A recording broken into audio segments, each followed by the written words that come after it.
Jeffrey Lionel Dahmer nació en Milwaukee, Wisconsin, el 21 de mayo de 1960. Era el único y deseado hijo de Lionel Dahmer y Joyce Fleet, quienes soñaban un gran futuro para él. La familia vivía sin contratiempos económicos, aunque por la profesión de Lionel, era químico y trabajaba en una gran empresa. Los obligaba a mudarse con frecuencia. En 1967, la familia se estableció de manera permanente en Bath, Ohio, donde Jeffrey pasó el resto de su infancia y adolescencia. Jeffrey se llevaba muy bien con su padre y disfrutaba mucho ir a pescar con él. Se ocupaba de limpiar los pescados de una manera muy particular.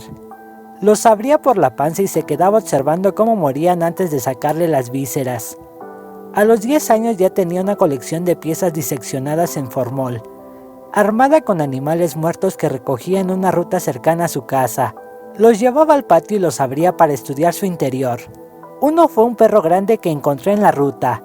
Iba a separar la carne, blanquear los huesos, reconstruirlos y venderlo, pero no llegué a hacerlo. No sé cómo empecé a meterme en esto. Es una ficción un poco rara. Encontré al perro y lo rajé para ver cómo era por dentro. Después se me ocurrió que sería divertido clavar la cabeza en una estaca y dejarla en el bosque. Llevé a uno de mis amigos y le dije que me lo había encontrado entre los árboles. También le tomé una fotografía, le contó al agente Ressler. La pasión por abrir animales muertos hizo que sus compañeros comenzaran a mirarlo como un freak, y eso le dolió. Además, Dahmer se dio cuenta de que lo atraían los varones y entró en conflicto. Era algo que no quería. Por entonces la homosexualidad era mal vista en los Estados Unidos. Por eso intentó reprimir sus impulsos. Empezó a tener fantasías en las que mantenía relaciones sexuales con hombres a los que posteriormente asesinaba y descuartizaba. En el colegio, estas fantasías le tenían traumatizado y para olvidarlas, empezó a beber. Muy de mañana se pasaba por la casa de un amigo y se tomaba un vaso de licor. Luego iba a clase. La situación empeoró cuando se separaron sus padres. Se sintió perdido y para adormecer el dolor que le producía la situación, además de seguir bebiendo, empezó a consumir drogas. Un año más tarde cometió el primer asesinato. En las entrevistas de Dahmer con el agente Ressler, que estaba en los archivos del FBI, Jeffrey relata que una de sus imágenes más frecuentes en sus fantasías era la de levantar a un joven atractivo con su auto y tener relaciones sexuales con él. En junio de 1978 quiso hacerla realidad cuando iba manejando el auto de su madre, que estaba fuera de la ciudad, y vio a Stephen Hicks haciendo dedo en la ruta. Lo levantó y lo invitó a tomar algo en su casa vacía. Todo iba bien hasta que Dahmer intentó acariciar a Hicks y este lo rechazó. Jeffrey salió de la habitación y volvió con una barra de hierro. Lo mató de un golpe en la cabeza y lo violó. No sabía cómo retenerlo, más que agarrando la barra de las pesas y golpeándolo en la cabeza. Luego lo estrangulé con la misma barra. Estaba muy asustado por lo que había hecho. Anduve un rato de un lado para otro por la casa. Al final me masturbé. Más tarde bajé el cadáver al sótano. Me quedo allí, pero no puedo dormir. Vuelvo a subir a la casa. Al día siguiente tengo que pensar en una manera de deshacerme de las pruebas. Compró un cuchillo de caza, por la noche volvió a bajar, le abrió el vientre y me masturbo otra vez, le contó Dahmer al agente Ressler. Después aprovechó su consumada habilidad para la disección para desmembrar el cuerpo de su víctima. Puso las partes en bolsas de plástico y las metió en el asiento de atrás del auto de su madre para ir a tirarlas a un basurero cercano. En el camino, un policía lo detuvo por ir demasiado rápido. Al ver las bolsas, le preguntó qué llevaba, y Dahmer contestó que era basura que iba a tirar. El policía le labró una multa y lo dejó ir. Dahmer estaba aterrado, pero se dio cuenta de que si tiraba las bolsas en el basural podrían identificarlo. De modo que volvió a su casa, dejó los restos del cadáver en el sótano y se llevó la cabeza al baño, donde la lavó y apoyó en el suelo. Se masturbó mirándola. Esa misma noche llevó las bolsas a una tubería abandonada cerca de su casa, las metió ahí y la tapó con tierra. En su entrevista con Ressler, Dahmer contó que al tomar conciencia de lo que había hecho se sintió aterrorizado y se propuso reprimir sus deseos, o por lo menos canalizarlos de manera no violenta. Dejó el alcohol y empezó a asistir a la iglesia. También se atrevió a ir de tanto en tanto a algún bar gay. Pero asumir su deseo e incluso satisfacerlo no era suficiente. Durante casi 10 años no volvería a cometer un crimen. Pero asumir su deseo e incluso satisfacerlo no era suficiente. Dahmer sentía que le faltaba algo, que las relaciones sexuales no le alcanzaban. Volvió a beber y en 1986 lo detuvieron por exhibicionismo público. Por esa época también había intentado desenterrar a un joven que habían inhumado ese mismo día para violar el cadáver. No pudo porque el suelo de la tumba estaba helado. En septiembre de 1987, conoció a Stephen Toomey en un bar gay y lo invitó a ir a un hotel. Dahmer contaría después que no recordaba qué habían hecho ahí, ni cómo lo había asesinado. Se bañó, se vistió y compró una valija grande. Metió el cadáver y se lo llevó al sótano de la casa de su abuela, donde por entonces estaba viviendo. En el registro del interrogatorio al que lo sometió el perfilador del FBI se puede leer este diálogo. ¿Por qué no dejaste el cadáver en la habitación? Porque estaba mi nombre. Sigamos. Tenés el cadáver escondido allá abajo, en el sótano de la casa de la abuela, una semana. Mi abuela sale un par de horas para ir a la iglesia, y yo bajo a buscarlo. Agarro un cuchillo, le rajo el estómago, me masturbo, luego separo la carne y la meto en bolsas. Cubro el esqueleto con una colcha y lo hago pedazos con una masa. Lo envuelvo todo y el lunes por la mañana lo echo a la basura, excepto el cráneo. El cráneo me lo guardé. Lo metí en la lavandería concentrada para blanquearlo. Quedó limpio, pero demasiado frágil y lo tiré. El asesinato de Toomey fue el punto de partida para una cadena de 15 crímenes más, en cuyo modus operandi Dahmer iría incorporando nuevos elementos, como el canibalismo y la experimentación para crear un zombie que quedara sometido para siempre a sus deseos. Para entonces ya no vivía con su abuela, a la que consideraba un obstáculo para cumplir con sus deseos, sino en un departamento que había alquilado en Milwaukee. Iba a los bares gays o se detenía a levantar a hombres jóvenes que estaban haciendo dedo e invitaba a sus víctimas a ver pornografía o a sacarse fotos en su casa. Allí les ponía droga en las bebidas, los adormecía, los estrangulaba y una vez muertos, los violaba y se masturbaba encima de los cadáveres.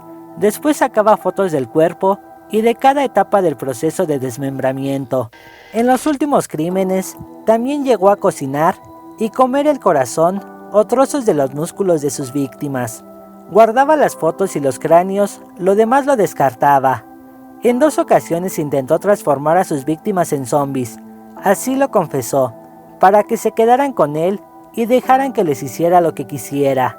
En mayo de 1991, llevó a un joven llamado Konerak a su departamento y allí lo drogó, y le realizó unas trepanaciones en el cráneo para inyectarle ácido en el cerebro.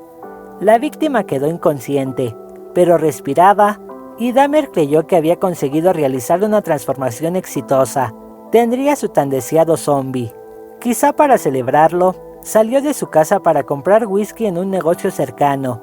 Cuando regresó, vio aterrado que el joven había logrado escapar desnudo y que corría por la calle. Lo persiguió y lo alcanzó, pero los vecinos habían llamado a la policía, que no demoró en llegar. En el interrogatorio, el agente del FBI le preguntó a Dahmer sobre ese episodio. ¿Hasta dónde perforaste el cráneo con el taladro? Quiso saber. Solo hasta el hueso. Lo inyecté. Estaba dormido y salí a tomar una cerveza rápida al bar de enfrente antes de que cerrasen.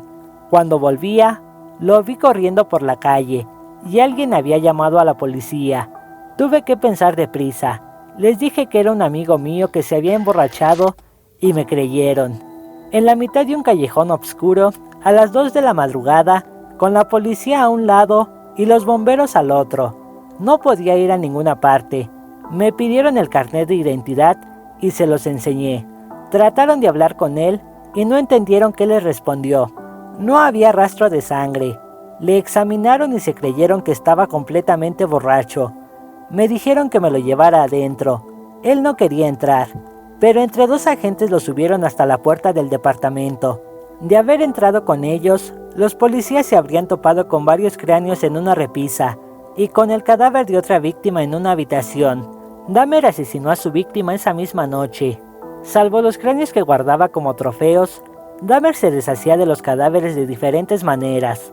Siempre después de trozarlos, los enterraba, los disolvía en un barril con ácido, o por lo menos una vez, fue tirando parte por parte de la carne por el inodoro. ¿Nunca se tapó?, le preguntó el agente Ressler. No, jamás, fue la respuesta. Pero en 1991, Dahmer empezó a guardar en su freezer de su heladera algunas partes de los cuerpos, generalmente el corazón y los bíceps, para prepararse platos especiales y comérselos.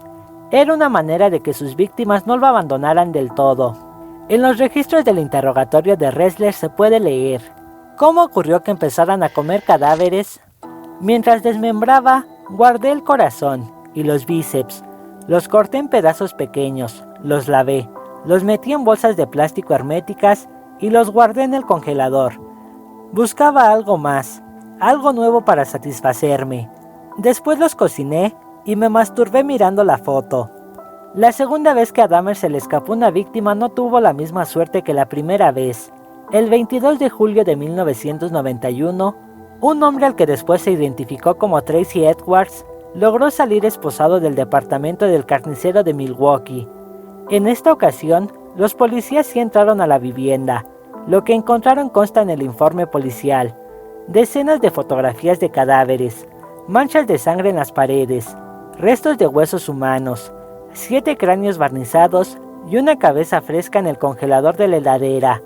Antes de ser sometido a juicio, Dahmer fue interrogado por el perfilador Ressler y entrevistado por varios psiquiatras.